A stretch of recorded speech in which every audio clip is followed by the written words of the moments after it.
Hello बच्चों, एक बार फिर से आप सभी का स्वागत है पाठमाला के ऑनलाइन प्लेटफॉर्म पर। तो आपको अभी तक मालूम ही है, हम अध्याय छठा जो था वो पढ़ रहे थे। ठीक है।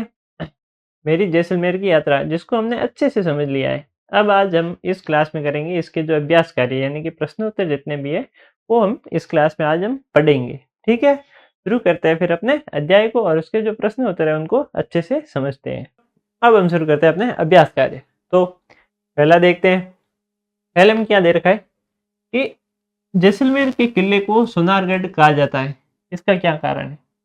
हमने अध्याय में पढ़ा, अच्छे से समझा। ठीक है। तो जो जैसलमेर का किला है उसको सोनारगढ़ कहा जाता है, ये हम सबको मालूम है। लेकिन उसको सोनारगढ़ क्यों कहा जाता है?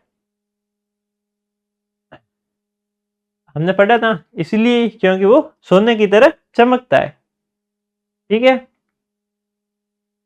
जैसलमेर किले को सोनारगढ़ इसलिए कहा जाता है क्योंकि सूरज की रोशनी में ये किला सोने की तरह चमक देता है। जब सूरज की रोशनी इस पे पड़ती है तो वो सोने की तरह, सोना कैसे चमकता है उसी प्रकार से वो किला चमकने लगता है, क्योंकि उसके जो पत्थर होते हैं वो पीले हैं। ठीक है, दिखने में, और वो चमकते हैं। इसी कारण उसको सोनारगढ़ का किला कहा जाता है। अब अगला प्रश्न देखते हैं। अगला प्रश्न है, गड़ीसर झील जैसलमेर के लिए क्यों खास है? और जो गड़ीसर झील है वो जैसलमेर के लिए क्यों खास है? एक तो कारण हमने ये पढ़ा कि यहाँ के जो लोग हैं वो इस झील के ऊपर पानी के इस झील के लिए झील के ऊपर निर्भर है। ठीक है। गड़ीसर झील जैसलमेर की इसलिए खास है क्योंकि पहले शहर के लोगों के लिए पानी का मुख्य स्रोत थी। पानी का मुख्य स्रोत कौन सी थी? गड़ीसर झील है वो वहाँ के लोगों का पानी का मुख्य स्रोत थी। इसके चारों ओर खूबसूरत मंदिर और छतरियाँ बनी है, इसलिए ये दिखने में बहुत खूबसूरत है। यहाँ पे पर्यटन स्थल भी है और ये यहाँ मुख्य रूप से यहाँ के लोगों के लिए पानी का एक स्रोत है। और इसके चारों ओर खूबसूरत मंदिर और छतरियाँ बनी हुई है, वो हमने अध्याय में पढ़ा ही था। ठीक है। अब जैसलमेर की हवेलियाँ किस लिए प्रसिद्ध है? अब जैसलमेर की जो हवेलियाँ है वो किस कारण से इतनी प्रसिद्ध है? ठीक है। क्यों? क्योंकि उनकी जो नक्काशी, उनकी जो बारीकी है, ठीक है, उनकी जो अनोखी कला है, अनोखी कला से उनको जो बनाया गया है उस कारण से वो प्रसिद्ध है। जैसलमेर की जो हवेलियाँ हैं वो अपनी भव्यता, बारीक नक्काशी और जालीदार खिड़कियां हैं और अनोखी वास्तुकला के लिए प्रसिद्ध है। यानी कि उनमें जो बारीकी से काम किया गया है, अलग अलग कला से उनके ऊपर चित्र बनाए गए हो, किसी भी प्रकार से कोई भी उन पे कार्य किया गया, वो इतनी बारीकी से, इतने शानदार तरीके से किया गया था कि इस कारण से जैसलमेर की जो हवेली है वो प्रसिद्ध है। ठीक है। अब अगला प्रश्न देखते हैं कि अगर आप जैसलमेर जाते हो तो वहां सबसे पहले क्या करना पसंद करते हो और क्यों? अगर भाई हम कभी जैसलमेर जाए, ठीक है, तो वहां पे हम सबसे पहले क्या करेंगे और क्यों करेंगे? इसका कारण क्या हो सकता है? अगर भाई हम जैसलमेर जाते हैं तो सबसे पहले सोनारगढ़ किले को देखेंगे। ठीक है, क्योंकि वहाँ सबसे अच्छा तो वही है। और फिर पूरे शहर और रेगिस्तान का नज़ारा देखना पसंद करेंगे। फिर क्या करेंगे? रेगिस्तान में जाएंगे, वहाँ पे अच्छे से घूमेंगे, देखेंगे रेगिस्तान को, वहाँ के नज़ारे देखेंगे और उस नज़ारे का आनंद लेंगे, क्योंकि वहाँ से सूरज की रोशनी है वो फैली सुनहरी रेत और शहर की सुंदरता पूरी तरह दिखाई देती है। वहाँ के सूरज की रोशनी से जो सुनहरी रेत है वहाँ की, ठीक है, दोहरे रेत के, और शहर की जो सुंदरता है वो पूरी तरीके से दिखाई देती है और यात्रा की शुरुआत यादगार बन जाती है। इसलिए हम जैसलमेर जाना पसंद करेंगे। और क्यों पसंद करेंगे वो भी हमने जान लिया। तो आप, मैंने आपको यहाँ पे उत्तर भी दे रखा है जो आप अपने नोटबुक में अच्छे से लिख सकते हो, और समझ तो आप अभी तक गए ही हो। ठीक है। अब अगला प्रश्न क्या है कि क्या आपने कभी पारंपरिक लोक नृत्य या लोक संगीत देखा है या सुना है? यदि हाँ तो कैसा लगा? ठीक है। इसमें पूछा गया है कि क्या आपने कभी पारंपरिक लोक नृत्य या लोक संगीत देखा है या फिर सुना है? बिल्कुल, हमने देखा भी है, सुना भी है। ठीक है, क्योंकि मैं जैसलमेर के पास का ही हूँ, यानी कि मैं बाड़मेर का हूँ। तो मैंने ये सब सुने भी है, देखे भी है। यहाँ तक भी कभी कभार ना नृत्य किया भी होगा। ठीक है, याद तो नहीं है लेकिन किया जरूर है। यदि हाँ तो वो आपको कैसा लगा? कैसा लगा, ये भी कोई पूछने का सवाल है भाई। अच्छा ही लगा, सीधी सी बात है। ठीक है, फिर मैं आपको उत्तर बता देता हूँ कि मैंने पारंपरिक लोक नृत्य और लोक संगीत सुना है और देखा है। ये मुझे बहुत ही जीवंत और रंगीन था, यानी कि बहुत ही अच्छा लगा। धुन और नृत्य की लय से मुझे पूरी तरह मंत्रमुग्ध कर दिया, यानी कि जो संगीत की धुन थी और जो नृत्य था उसकी जो लय थी संगीत के साथ, ठीक है, उससे मैं पूरी तरीके से मंत्रमुग्ध हो गया, यानी कि उस नृत्य और संगीत में खो गया।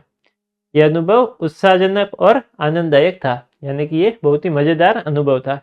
ये मेरी राय है। आपने अगर ये सब किया है तो आपको लिखना है, क्या-क्या किया है और क्यों किया है, वो आपको कैसा लगा, ये सब आपको लिखना है। अगर आपने नहीं किया है तो आप किसी और के अनुभव से लिख सकते हो, ठीक है? नहीं किया या फिर ऐसे लिख देना नहीं, ठीक है? और अगर आप नहीं किया है तो आप जैसलमेर ज़रूर एक बार जाके आना, वहाँ के लोक नृत्य और लोक संगीत को ज़रूर एक बार उसका अनुभव करना, ठीक है? क्योंकि वो आपको बहुत ही अच्छा लगेगा। अब अगला प्रश्न क्या है कि रेत के दौरों पर ऊँट आराम से कैसे चल पाते हैं? और जो रेत के दौरे हैं उसके ऊपर ऊँट आराम से कैसे चल पाते हैं? ठीक है? क्योंकि ऊँट के शरीर और पैर रेत के चलने के लिए विशेष रूप से ढीले और चौड़े बने होते हैं। ऊँट के जो पैर होते हैं वो विशेष रूप से रेत के लिए बने, ऐसा लगता है कि वो विशेष रूप से एकदम ढीले और चौड़े होते हैं, ठीक है? नीचे से बहुत ही ज़्यादा चौड़े होते हैं। इनके बड़े पैरों के कारण एक तो वो नीचे एकदम से धूड़ में यानी कि रेत में धंसते नहीं है और पैरों के तलवे रेत पर दबाव कम करते हैं। पैरों के जो तलवे हैं यानी कि नीचे वाला भाग, वो जो रेत पर है दबाव कम करता है अपना, जिससे वे रेत में धंसते नहीं है और आराम से चल पाते हैं, ठीक है? यानी कि जो पैरों के तलवे वो दबाव कम रखते हैं रेत पे, जिससे वे रेत में धंसते नहीं है, वो आराम से रेत पे ऊपर चल पाते हैं। और कोई भी जानवर इस प्रकार से नहीं चल सकता इतनी आराम से, क्योंकि उनके सबके पैर रेत में धंस जाएंगे, अंदर चले जाएंगे, इसलिए उनको बल भी ज़्यादा लगाना पड़ेगा चलने के लिए, ठीक है? अगला प्रश्न देखते हैं। अगला है, यदि आपके पास जादुई कालीन आ जाए तो अपनी कक्षा के साथियों को उस पर बैठाकर कहाँ की सैर करवाना चाहेंगे? यदि आपके पास कोई जादुई कालीन आ जाए, जादुई कालीन यानी कोई ऐसा जादुई कुछ भी कह लो, जादुई चीज़ आ जाए कि उससे आप अपने कक्षा के जो साथी है यानी कि आपके जो मित्र है, कोई भी साथी हो सकता है, उसको आप उसके ऊपर बैठाकर कहीं भी सैर करवा सकते हैं, कहीं भी आप ले जा सकते हैं कि जहाँ चाहे, जैसे दुबई जाना है तो उसके ऊपर बैठे और वहाँ पे घूम के आ गए। इस प्रकार से आपके पास वो जादुई कुछ चीज़ है, तो आप सबसे पहले कहाँ जाना पसंद करोगे? ठीक है, वहाँ यानी कि आप कहाँ की सैर करना पसंद करोगे? तो भाई मैं अगर मेरा बताऊँ तो यदि मेरे पास जादुई कालीन आ जाए तो मैं अपनी कक्षा के साथियों को जैसलमेर और रेगिस्तान, सोनार किले की सैर कराना चाहूँगा, ताकि वे वहाँ की सुनहरी रेत, ऊँट की सवारी और वहाँ की जो लोक कला है उसका आनंद आराम से ले सके, ठीक है? इस प्रकार से आप तो अपने हिसाब से लिखना है कि आप कहाँ पे जाना ज़्यादा पसंद करोगे, ठीक है? अब अगला प्रश्न देखते हैं अपन। अगला में एक प्रश्न दे रखा है और उसके बाद कुछ ऑप्शन दे रखे हैं, ठीक है, विकल्प, और उनमें से जो सही है वो हमको बताना है। तो पाठ में किस नृत्य की चर्चा की गई है? पाठ में एक नृत्य यानी कि नाच की बात की गई थी। वो कौन सा नाच था? हम सब ने पढ़ा भाई, ना तो घूमर की बात हुई नहीं थी, ना गैर, ना तेरे ताली। वहां पे किसकी बात हुई थी? कालबेलिया, ठीक है, इसलिए इसका सही कौन सा है? कालबेलिया। अब अगला प्रश्न क्या है कि जैसलमेर की किस हवेली को मोर की गर्दन की तरह बनाया गया है? ठीक है, अब जैसलमेर की ऐसी कौन सी हवेली है जिसको मोर की गर्दन की तरह बनाया गया है? हमने अध्याय में भी पढ़ा कि उसको मोर की हवेली की तरह बनाया गया है। मोर की जो गर्दन है उस हवेली को उसकी तरह बनाया गया है, ठीक है? तो इस कौन सी, वो सालिम सिंह की हवेली, नथमल की हवेली, रामपुरी हवेली या फिर कोयना हवेली? ठीक है, वो कौन सी थी? सालिम सिंह की हवेली, जिसको मोर के गर्दन की तरह बनाया गया था, ठीक है? वो किस तरह दिखती है? मोर की जैसे गर्दन कैसी होती है, उसी प्रकार से। अब अगले में क्या है? हमें रिक्त स्थान की पूर्ति करनी है। इसमें हमें रिक्त स्थान की पूर्ति करनी है, यानी कि एक वाक्य दे रखा है, उसमें एक शब्द को छोड़ के लिखा गया है और उसको हमें बताना है कि वो शब्द कौन सा है। तो सबसे पहले दे रखा है, रेत पर अंगुलियों के नाम और आकृतियां बताना। कैसा था? बहुत ही रोमांचक था। हमने अध्याय में पढ़ा, अध्याय के अंदर से ये वाक्य लिए हुए हैं, उसमें एक शब्द को छोड़ के लिखा है, ठीक है? वो हमें ढूंढ ढूंढ के लिखने हैं। अब किले के ऊंचे पर खड़े होकर पूरा शहर दिखाई देता है। कहाँ पे खड़े होकर? किले के ऊंचे बुर्ज पर खड़े होकर, बुर्ज पर खड़े होकर हमें पूरा शहर दिखाई देता है। और सोनार किला देखने के बाद हम कहाँ गए? गड़ीसर झील। सोनार किला देखने के बाद हम गड़ीसर झील जो थी वो वहां पे हम गए थे। ठीक है, इस प्रकार से हमने ये रेगिस्तान को पूरी तरीके से कर लिया है। आप ये लिख भी सकते हैं। ठीक है, समझ तो आप गए ही हो अभी तक, और ये आप लिख भी सकते हैं। और आप ये जो वाक्य है ये सारे हमने अध्याय में से लिए, कोई अलग से तो आए नहीं है। ठीक है, इसलिए हमने पढ़ भी रखे हमारे, तो ये आप आराम से कर सकते हैं। अब वाक्य पढ़कर सत्य असत्य बताना है। कुछ वाक्य देखना है। अब 3 वाक्य दे रखे हैं, इसमें सत्य वाक्य कौन सा है और असत्य कौन सा है, यानी कि इनमें कुछ वाक्य जो है वो गलत है और कुछ वाक्य जो है वो सही है। ठीक है, अब इसमें सही कौन सा है, गलत वाक्य कौन सा है, वो हमें बताना है। तो पहला वाक्य देखते हैं कि पटुओं की हवेली 5 अलग अलग हवेलियों का समूह है। बिल्कुल सही बात है। ठीक है, ये हमने पढ़ा था कि जो पटुओं की हवेली है वो 5 अलग अलग हवेलियों का समूह है। बिल्कुल सत्य। नंगे पैरों से रेत गर्म और भारी लग रही थी। जब नंगे पैरों से चले तो रेत क्या थी? भारी, और रेत गर्म और भारी लग रही थी। नहीं, बिल्कुल ऐसा नहीं था, ये असत्य है, क्योंकि वहां की रेत नरम लगी। ठीक है, और हल्की लगी। ऊंट रेगिस्तान में परिवहन का मुख्य साधन रहा है। ये बात बिल्कुल सही है, क्योंकि रेगिस्तान में परिवहन का मुख्य साधन क्या है? ऊंट ही है। ठीक है, इसलिए इसके आगे हमने क्या लगा दिया? सत्य। अब दूसरा जो वाक्य है वो एक गलत है, बाकी दोनों वाक्य क्या है? एकदम सही। तो इनके आगे सत्य, और जो गलत वाक्य है उसके आगे असत्य हमने लगा दिया। ठीक है, इस प्रकार से आप ये अपने नोटबुक में भी लिख सकते हैं। ठीक है, लिखने के साथ साथ आपको समझना भी है। अब अगला क्या है कि पार्क में ऊंट की सवारी के अनुभव को मजेदार तरीके से बताया गया है। इसे अपने शब्दों में बताओ। अब जो ऊंट की सवारी है उसको पार्क में अच्छी तरीके से समझाया गया है, उसको मजेदार शब्दों से, मजेदार तरीके से बताया गया है। अब हमको अपने हिसाब से बताना है कि ऊंट की सवारी किस प्रकार से होती है। ठीक है, मैं भी ऊंट पे बैठा हूँ, वैसे आप बैठे कि नहीं बैठे मुझे आप जरूर बताना एक बार। अब पार्ट में ऊंट की जो सवारी है उसका अनुभव इस तरह बताया गया है कि शुरुआत में उसके झूले जैसी चाल पर संतुलन बनाना मुश्किल था। शुरुआत में क्या था? उसकी जो झूले जैसी चाल थी उस पर संतुलन बनाना मुश्किल था भाई, बहुत ज्यादा मुश्किल था। ठीक है, क्योंकि वो ऐसे झूले की तरह ऐसे इधर उधर डोल रहा था, हिल बहुत रहा था कि यहाँ कब गिर जाए, इधर कब इधर। ठीक है, कभी भी गिर सकते थे भाई, वो इतना हिल रहा था। एक मजा भी बहुत आ रहा था, लेकिन धीरे धीरे उसकी लय में रमते हुए सवारी और मजेदार और रोमांचक लगने लगी। ठीक है, धीरे धीरे हमें मजा आया। इसी प्रकार से लिखते हैं, आपका क्या अनुभव रहा? आप कभी अगर ऊंट पे बैठे हो तो आपका क्या अनुभव रहा? आपको अपनी नोटबुक में जरूर बताना, आप मुझे भी कमेंट करके बता सकते हैं। ठीक है, अगला प्रश्न देखते हैं कि पाठ में जैसलमेर में रेत पर चलने का अनुभव बताया। जो पाठ है उसमें जैसलमेर में रेत के ऊपर चलने का अनुभव बताया। ठीक है, जब आप नंगे पैर और पानी में चलते हैं तो आपको क्या महसूस होता है? बताओ। जब नंगे पैर पानी में चलते हैं तो आपको क्या महसूस होता है? बताओ भाई। जैसलमेर रेत पर चलने का अनुभव तो हमको मालूम पड़ गया अध्याय से। ठीक है, अब हम जब पानी पर नंगे पैर चलते हैं, पानी पर कैसे चल सकते हैं? अगर पानी कम हो तो चल सकते हैं। ठीक है, तो पानी पर चलने का हमको अनुभव बताना है।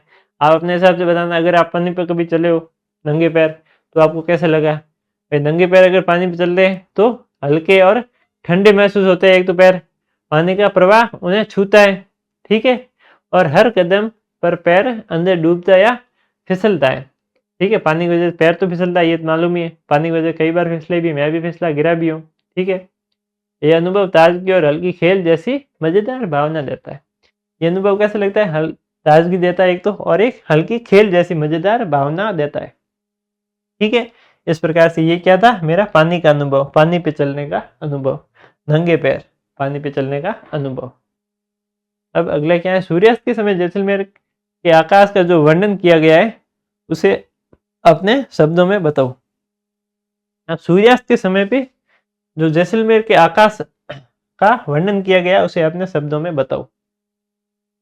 सूर्यास्त होता है, यानी कि जब शाम का समय होता है, जब सूरज जाने वाला होता है, उस समय पे जैसलमेर में उसका वर्णन किया गया कि जैसलमेर में नज़ारा किस प्रकार से होता है। वो अपने हिसाब से बताना है कि वो हमें अपना अपना अनुभव बताना है। अगर आप कभी गए हो तो अपने हिसाब से ज़रूर लिखना कि कैसा अनुभव आपका रहा वहाँ पे। तो सूर्यास्त के समय जैसलमेर का आकाश सुनहरे और चमकदार रंगों से भर जाता है, ठीक है? जब सूरज ढलता है ना, तो वहाँ का जो आकाश होता है वो सुनहरे रंगों से, चमकदार रंगों से भर जाता है। एक तो वो बहुत ही रोमांचक लगता है, जैसे पूरी जगह सुनहरी रोशनी फैल गई हो। ये दृश्य मुझे बहुत ही ज़्यादा सुंदर लगा और मनमोहक लगा। मनमोहक यानी जो मन को मोह ले, ठीक है? इस प्रकार से आपको अपने अनुभव से हिसाब से लिखना है। अगर आप कभी नहीं गए हो तो आप लिख सकते हो, ठीक है? अगला प्रश्न देखते हैं कि राजस्थान में प्रचलित कथन पधारो हमारे देश का क्या अर्थ है? राजस्थान का एक प्रचलित कथन है पधारो हमारे देश, ठीक है? ये एक गीत भी है, संगीत भी है इसके ऊपर बना हुआ, और एक प्रसिद्ध कथन भी है कि पधारो हमारे देश। इस बात का क्या अर्थ है? अब पधारो हमारे देश का क्या अर्थ है कि हमारे देश, देश यानी कि घर। देश का अर्थ क्या बताया गया? घर। इस वाक्य में देश का अर्थ है घर। में आप सभी का स्वागत है। घर में आपका स्वागत है, ये राजस्थान में अतिथि सत्कार और स्वागत के भाव को दर्शाता है। राजस्थान में जब कोई मेहमान आता है उसके प्रति अतिथि सत्कार यानी कि उसके प्रति जो आदर की भावना होती है और उसके प्रति जो स्वागत की जो भाव होते हैं वो उसको, उस लाइन को ये दर्शाता है कि पधारो हमारे देश, यानी कि आओ हमारे देश, ठीक है? आओ हमारे घर पे, उसका स्वागत किया जाता है, तब ऐसी लाइन ये बोली जाती है। अब है पढ़ो और जाने। नीचे दी गई तालिका में लिखिए कि जैसलमेर के बारे में आपको इस पाठ को पढ़ने से पहले क्या पता था और पाठ पढ़ने के बाद नया क्या पता चला। अब नीचे एक तालिका दी गई है, उसको पढ़, उसके अंदर हमको क्या लिखना है कि भाई जैसलमेर जाने से पहले हमको क्या पता था, जैसलमेर के बारे में कितना पता था, और जब ये हमने अध्याय पढ़ लिया, हालांकि अब तक तो हमने ये अध्याय पढ़ भी लिया अच्छे से, उसके बाद हमको ये अध्याय पढ़ने के बाद हमको क्या नया मालूम पड़ा, ये हमको बताना है, ठीक है? तो भाई इस अध्याय को पढ़ने से पहले हमको क्या मालूम था? इस अध्याय को पढ़ने से पहले जैसलमेर थार के रेगिस्तान में, ठीक है? ऊंट रेगिस्तान में चलता है, जैसलमेर में किले हैं, ये हम सबको पहले ही मालूम था। हवेलियाँ यहाँ है, लोक कला प्रचलित है और वहाँ पे झीलें भी बनी हुई है, ठीक है? यानी कि पहले हमको क्या मालूम था कि जैसलमेर जो है वो थार के रेगिस्तान में है, ऊंट है जो रेगिस्तान में चलता है वहाँ पे, ठीक है? जैसलमेर में किले हैं, हवेलियाँ है, वहाँ पे झीलें हैं और वहाँ की जो लोक कला है वो भी प्रसिद्ध है, ठीक है? ये हम सबको पहले ही मालूम था।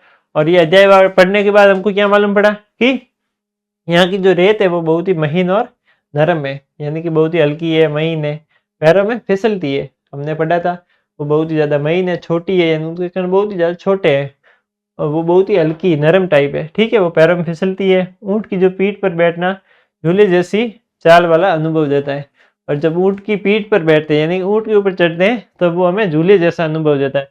झूले में कैसे डोलते हुए जाते हैं, ठीक है? मजा आता है। इस प्रकार से ऊँट की जो पीठ पर बैठते हैं तब भी मजा आता है। सोनार किला सूरज की रोशनी से सोने जैसा चमकता है, इसमें लोग रहते हैं, और जो सोनार किला है वो सूरज की जो रोशनी पड़ती है सोने की तरह चमकता है और इसमें लोग रहते भी है, ठीक है? हवेलियों में बारीक नक्काशी, जालीदार खिड़कियां और अनोखी वास्तुकला होती है, और जो हवेली होती है, वहाँ की हवेलियां हैं, उसमें एक बारीक नक्काशी की गई है, यानी कि बहुत ही बारीकी से काम किया गया है, ठीक है? और जालीदार खिड़कियां हैं वहाँ पे, बहुत अच्छी बनी हुई, और अनोखी वास्तुकला वहाँ पे प्रसिद्ध है। कालबेलिया नृत्य, मांड गायन और कठपुतली का खेल यहाँ प्रसिद्ध है। वहाँ पे एक कठपुतली का खेल होता है, हमने पढ़ा था क्या होता है, ठीक है? और एक मांड गायन, मांड यानी कि एक गीत है, ठीक है? एक प्रकार का गीत है, और कालबेलिया नृत्य यानी कि एक प्रकार का नृत्य है, नाच है, ठीक है?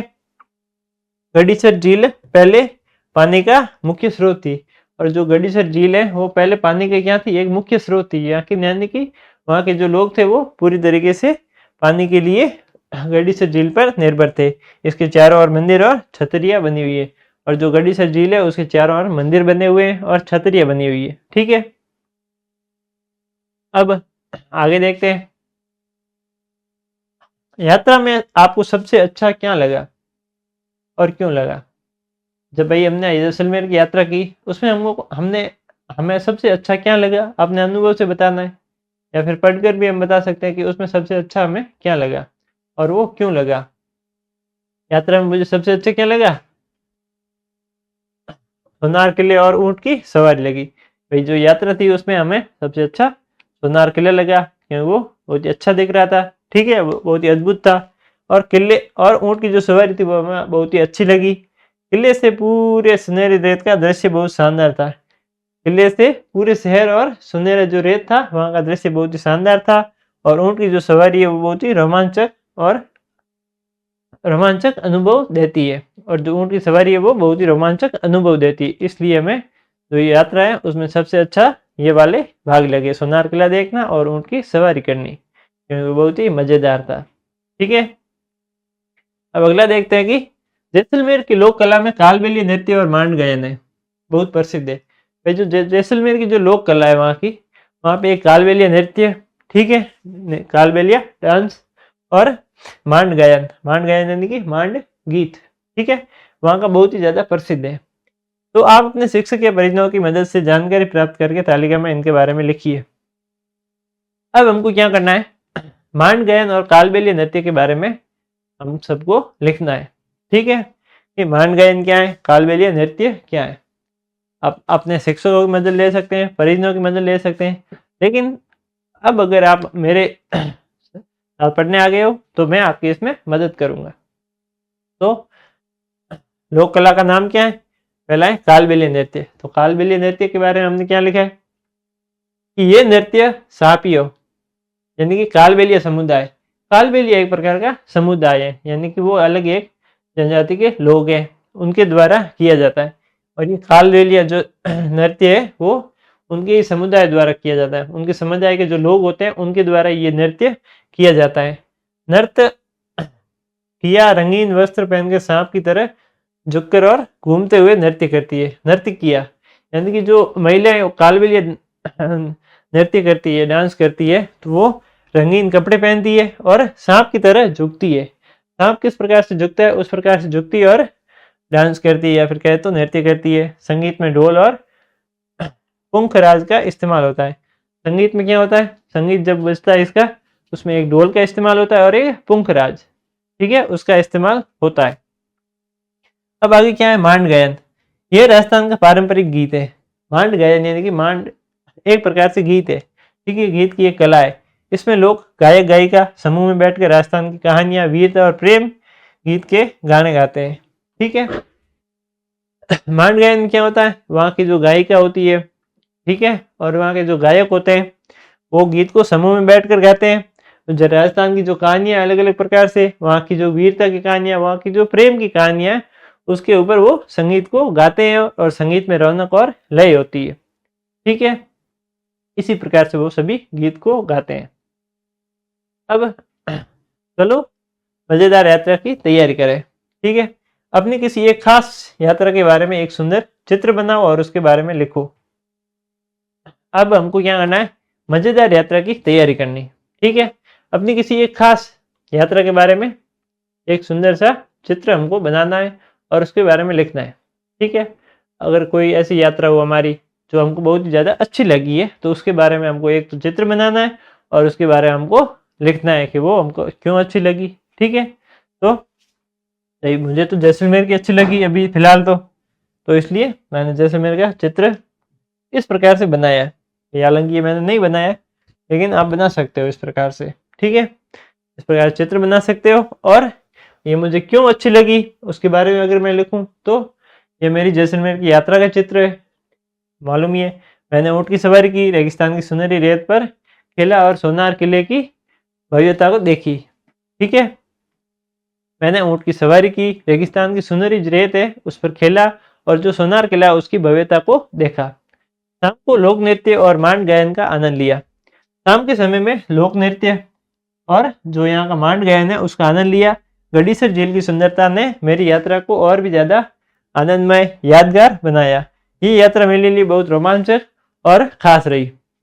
इसी प्रकार से मैंने अपना अनुभव इस प्रश्न में लिखा। आप भी अपना अनुभव इस प्रश्न में लिख सकते हो। आप अपने हिसाब से लिखना कि आपको आप जरूर नहीं कि जैसलमेर की यात्रा लिखो, आप अपने हिसाब से जो भी यात्रा आपको अच्छी लगी हो, आप कहीं भी घूमने गए हो, वो आपको अगर यात्रा अच्छी लगी है तो आप वहाँ का चित्र बना सकते हो। आप अपने अनुभव के हिसाब से आप जो भी आपको चीज़ अच्छी लगी है उसका एक चित्र बनाना है और वहाँ पे आपका कैसा अनुभव रहा है उसके बारे में आपको लिखना है। ठीक है, अब आगे क्या है, क्या आपने ये सब लिखा है? यदि हाँ तो संबंधित वाक्य के सामने सही का निशान लगाइए। क्या आपने ये सब लिखा है? भाई क्या हमने ये सब वाक्यों में लिखा है? जो हमें दिया गया था कि अपना अनुभव लिखना है। ठीक है, तो जहाँ पे हम घूमने गए थे उसका चित्र बनाना है और लिखना है। तो अगर ये हम सब ने इनमें से जो जो भी लाइन लिखी है अगर वो लिखी है तो उसके सामने राइट का चिन्ह बनाना है।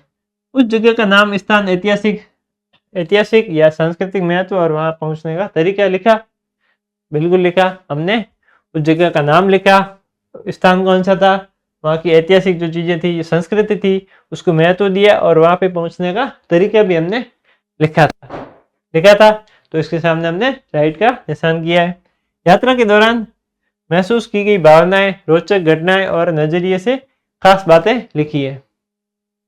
बिल्कुल हमने यात्रा के दौरान महसूस की जो हमने हमारी भावनाएं थी यात्रा के दौरान, ठीक है, और रोचक जो घटनाएं थी हमें देखने को मिली और अपने नजरिए से हमने अपनी बातें को लिखा। वहाँ के मौसम, नज़ारों, इमारतों, लोगों, खान पान और लोक कला आदि के बारे में लिखा। जी हाँ बिल्कुल, हमने वहाँ का मौसम के बारे में लिखा कि वहाँ का मौसम कैसा रहता है, वहाँ के कैसे नज़ारे हैं, वहाँ की इमारतें कैसी है और वहाँ के लोग कैसे हैं, वहाँ का खान पान कैसा है, इन सब के बारे में भी लिखा। तो इसके सामने भी राइट का चिन्ह। ठीक है, अब घूमने लायक स्थान, प्रसिद्ध मंदिर, किले, बाजार के बारे में लिखा। जी हाँ, हमने घूमने लायक स्थान लिखे। भाई कौन कौन से वहाँ पे घूमने लायक स्थान है मुख्य रूप से, और वहाँ पे प्रसिद्ध मंदिर जो है कौन कौन से है, वहाँ किले के बारे में हमने लिखा, वहाँ की बाजार के बारे में भी हमने लिखा। तो ये भी वाक्य सही है क्योंकि ये हमने सारी चीजें लिखी हुई थी। और लेखन में अपनी भावनाएं और समाज शैली आकर्षक रखी है। बिल्कुल, हमने अपनी भाषा को बहुत ही अच्छे से लिखा है और जो समाज की शैली है वो बहुत ही अच्छे से प्रदर्शित की है। इस प्रकार से हमने अपनी जो भी भावनाएं थी वो अच्छे से उसमें लिखी है। आपको अपने अनुभव से हिसाब से लिखना है और इन सबको मद्देनजर रखते हुए आपको अपने अनुभव से हिसाब से आप जहाँ भी घूमने गए हो उसके बारे में आपको लिखना है। वहाँ के नाम, स्थान, ऐतिहासिक जगह, संस्कृति का महत्व, ठीक है, उसके दौरान जो महसूस की गई भावना, मौसम, नज़ारे, इमारतें, लोग, खान पान, ठीक है, वहाँ पे मंदिर, किले, बाजार और वहाँ की जो लोक कला है इस सब के बारे में आपको लिखना है। वहाँ का अनुभव आपको बताना है।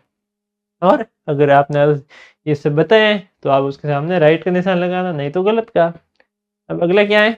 अगला है चलो मजेदार यात्रा की तैयारी करें। यात्रा के बारे में यहाँ लिखिए। ठीक है, मजेदार यात्रा के बारे की तैयारी करें और यात्रा के बारे में हमें यहाँ लिखना है। अपनी यात्रा लेखन की जांच स्वयं करके किसी वाक्य के आगे सही का निशान लगाए। अब हमें अपने जो यात्रा थी उसके बारे में कुछ वाक्य दे रखे। अगर वो हमको सही लगे तो इसके सामने सही का निशान लगाना है, अगर हमको वो गलत लगे तो हमें गलत का निशान लगाना है। पूरी तरीके से सही और रोचक, भाई जो हमारी यात्रा थी वो कैसी रही उन सब के बारे में ये है। अगर वो सही रही है, भाई पूरी तरीके से सही और रोचक थी।